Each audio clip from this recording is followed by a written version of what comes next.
New Litter Green, the patented cat box filler with natural chlorophyll, controls odor and absorbs like a sponge. I'm allowing a decent interval to pass so we can now talk. I guess the immigration issue was the thing, as you know, that changed your life and made your name probably better known throughout the world than it had been before that. And when you made a speech, as a result of which you were called a racist by many of your own papers and many in the States who reported it. And it's easy to see reading the speech why you could be called that. Do you understand why people call you a racist? It is one of the modern terms of abuse. Mm-hmm. And the term of abuse is the more effective, the less defined it is. Then you can throw it at anybody and anything. Mm-hmm. But I find this word race very irrelevant in the British context. Indeed, it's rather a word which we've borrowed from America, because in the States, the term race simply means Negro or non-Negro.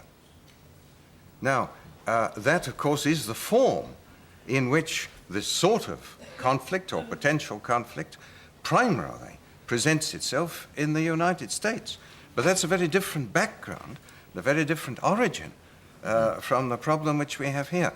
I wonder if you'd allow me a minute or two to sketch in the background here in Britain, because it is unique in the world, and one gets it wrong if one imports ideas from anywhere else. Mm-hmm. You've got to go back to the fact that alone of all the countries in the world, we never had a definition of ourselves.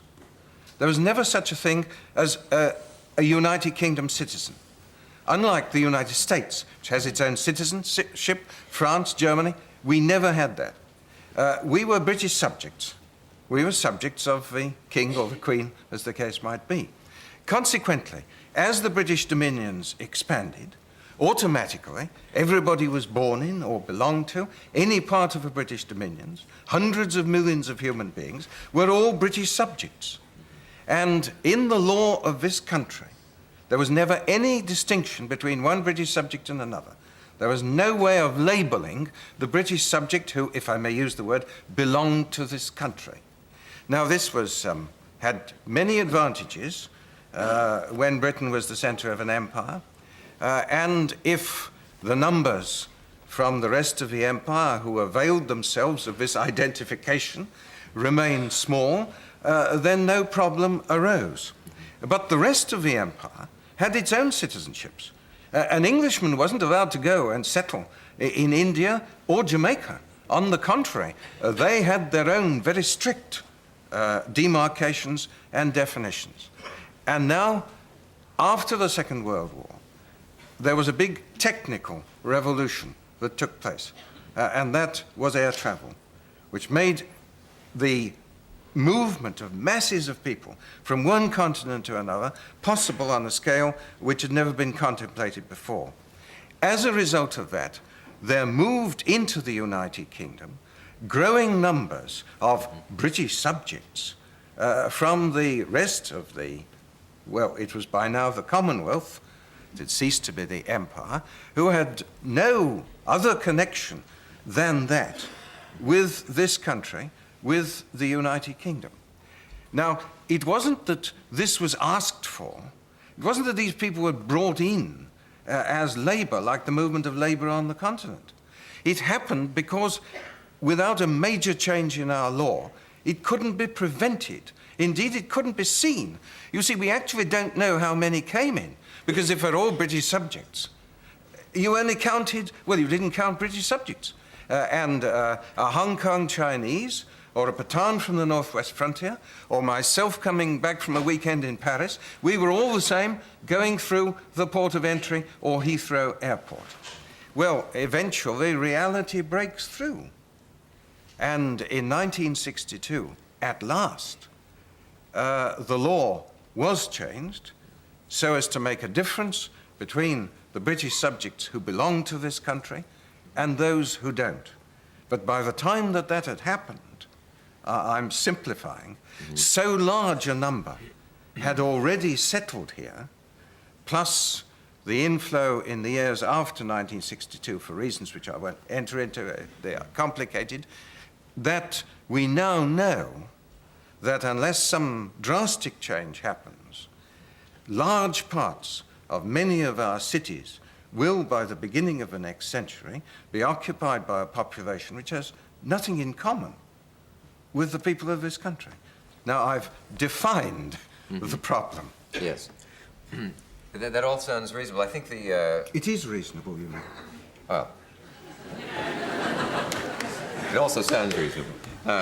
The thing is that I think in reading the speech, it's obvious that many of the examples that you chose to illustrate the problem were much more pungent, if you'll pardon the expression. I mean, you talked about a lady in a small town who had excrement shoved through her letterbox by black people. Now, and we that sort must of thing. here have the context to that speech. Yeah.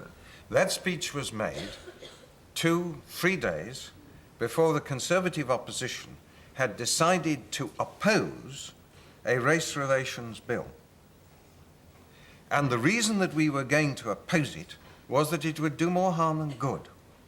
And it would do more harm than good because the danger to race relations, basically, was the fear of the indigenous population, of the growing numbers and growing influx of immigrants. And it was that fear which was the reason why that bill, we believed, and all believed, would do more harm than good.